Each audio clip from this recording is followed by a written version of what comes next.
Hello and welcome back to the next episode of Minecraft.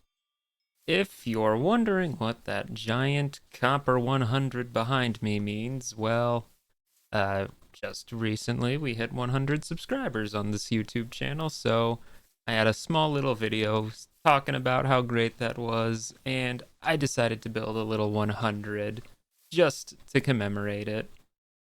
Now, as for today, what are we going to do today? Well, you probably have a pretty good indication if you looked at the thumbnail or title of the video. I don't know, I haven't made either of those yet, but I have a hunch that it's probably got something to do with those guys. Yeah, the villagers need a little bit of a home, and one look at my inventory should tell you that I've been doing a little bit of deforestation. So I've cleared out kind of the rough area for where I'm going to have this little villager set up for. And, well, I'm just going to get some dirt, give myself a little flattened terrain to work with. And then I have a couple buildings that I want to put down here. How does that sound? Buildings? Buildings are cool, right? We like buildings. Well, I mean, I like buildings anyway. I'm not very good at building them, but I like them all the same. Just deciding to flatten out the land a little bit, give myself slightly more space to work with. I mean, I don't know really how big this is going to be, but, it's probably going to have a decent size to it, so little extra space to work with probably goes a long way. Yeah, I'm thinking this is probably going to be hollow because that's a lot of dirt to place. Sorry, randomly floating vines, you're probably going to have to go. Now that is a little more space to work with. And I think I would like to get some materials from those two biomes over there just to give myself a little more color to work with, or I guess a lack of color in that case. Can't say I've really ever done anything in the Pale Gardens. Not really much that I got out of that little update, but look, spruce was on the other side. I just have so much trees to work with now. It's great. Love it. All right, well, I've been a little busy between those cuts there, and it really might not look like it because, well, nothing's built up here, but we go down this hole right here.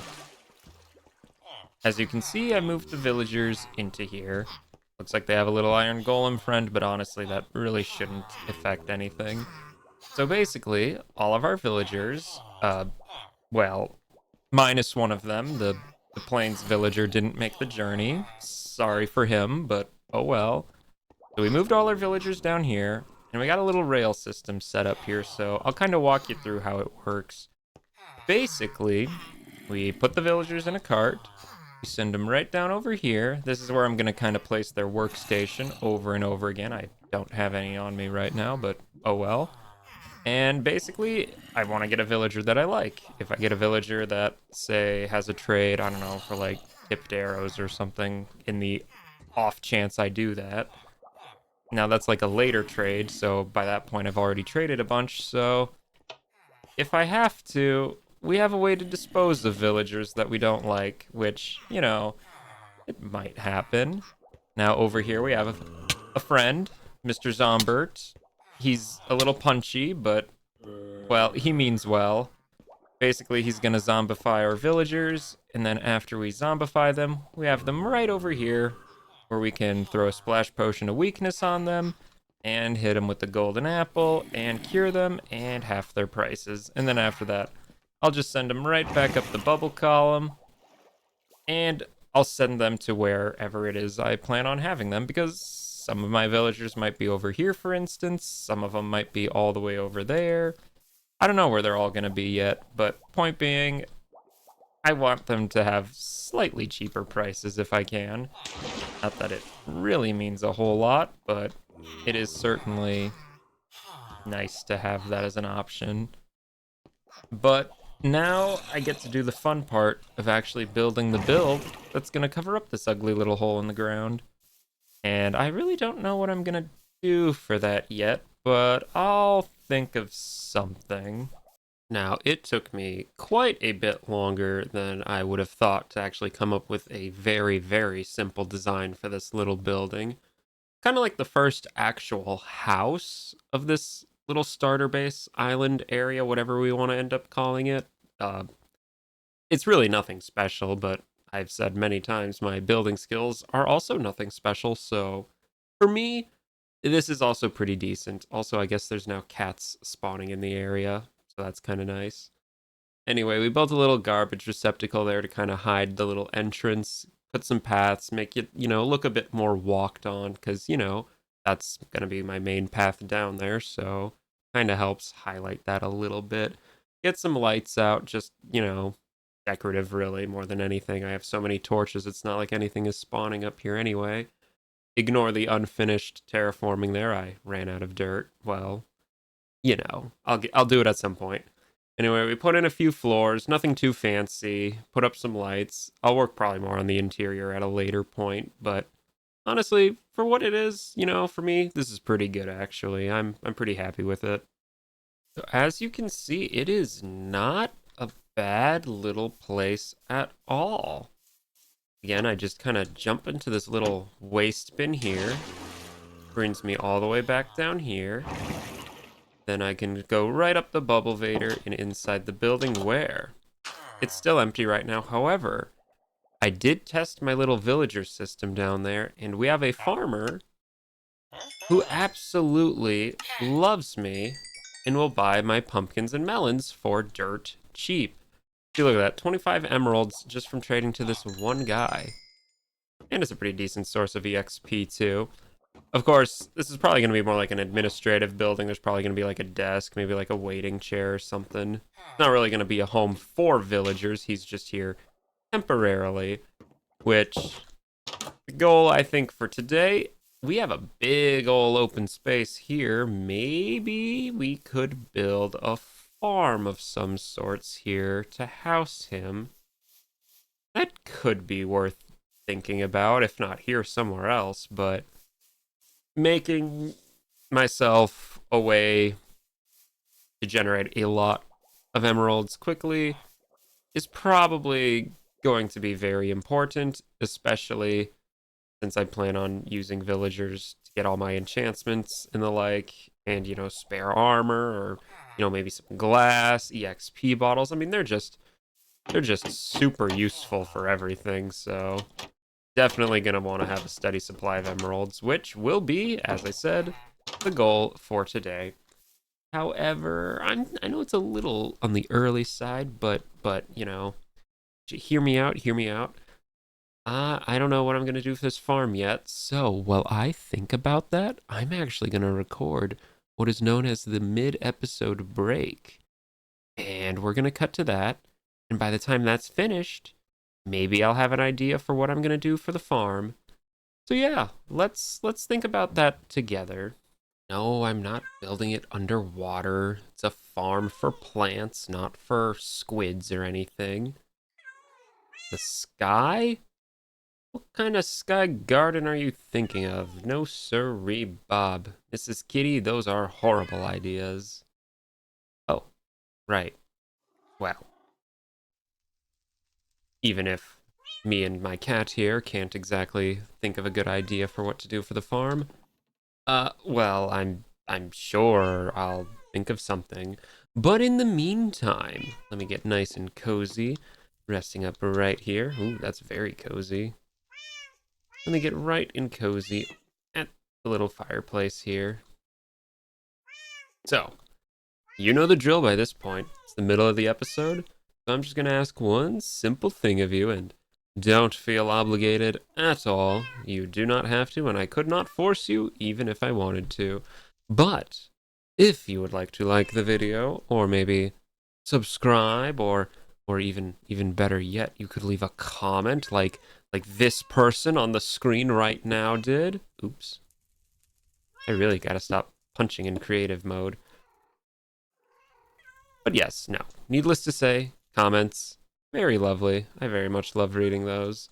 But as for what we are going to do in our little mid-episode break. Well, I think I'm gonna do something a little different. See, back in the day, I used to play on some servers with some buddies, and I had some friends who would just steal things out of my chests. They would just walk into my house and take them. Well, if this is a problem for you, I have something that could be a small bit of a solution.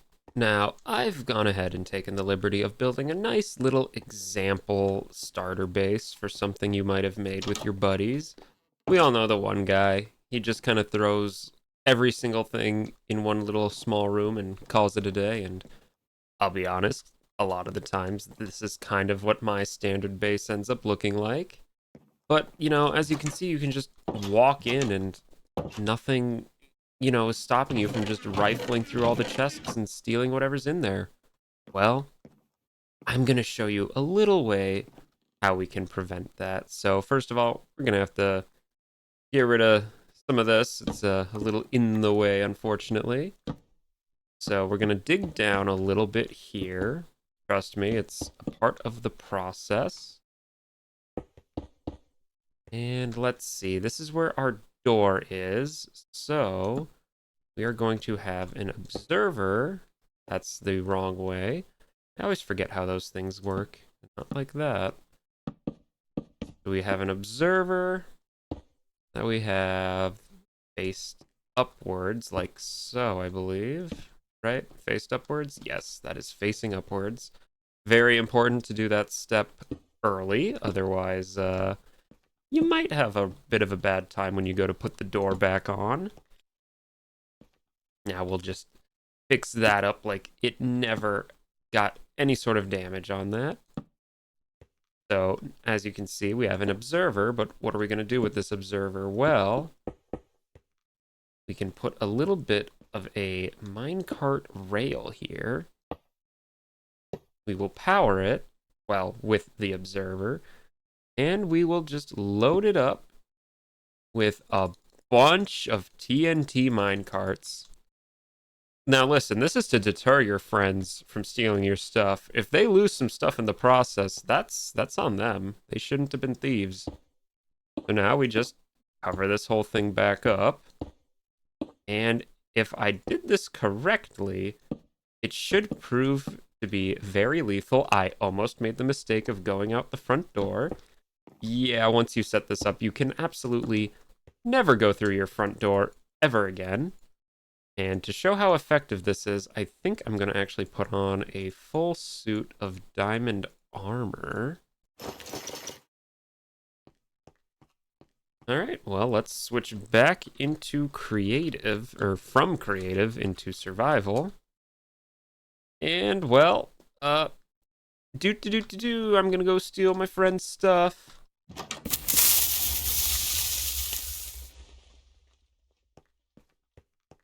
Well, now nobody gets it. Isn't that lovely? Kind of funny. You might prank someone with that. Just a little bit of advice. Don't put anything you aren't comfortable with losing in there because oh, I found the anvil. The anvil survived. I guess you can put an anvil in there if you want. That'll be fine. Anything else though? You probably won't survive, but hey, at least your friends didn't steal your stuff. That's the important part. Probably also worth mentioning that you can't really see the observer unless you jump for it, because if they're just walking up casually, can't even notice it at all.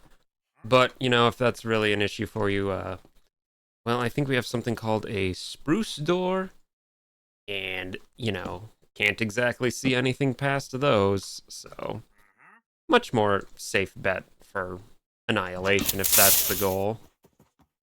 Alright, well, I'd say that's probably enough horsing around for this. You now adequately know how to properly defend your base against would-be intruders. And no, I'm not going to rig the farm to blow up. That would be silly. Bring an advisor, Cat. You sure are giving me bad advice. Anyway, let's go check in on future me to see how he's going with figuring out what to do with that little farm. Sounds like a plan, right? Right. Right. Wrong. Well, actually, no, right. I kind of have an idea of what I'm going to do with this. First order of business, though, we got to mark out where I want this little farm to be. And I think instead of being like a general farm, this is probably just going to be like a pumpkin and melon patch. After all, those are kind of the two most important crops for me right now. So that's what we're going to be prioritizing. I would say that's probably a pretty decent shape.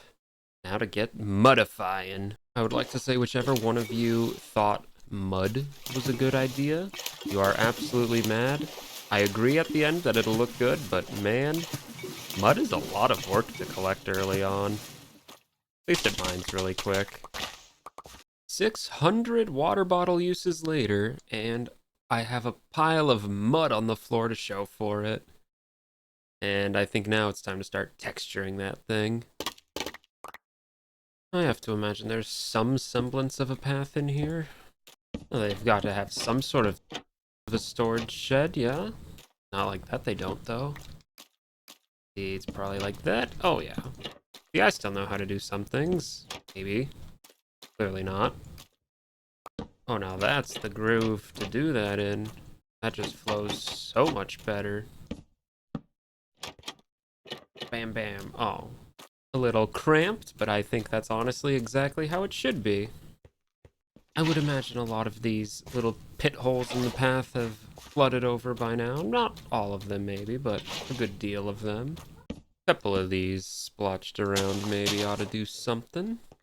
Probably helps to shed some light on the situation. For once, the Wandering Trader actually has something I want.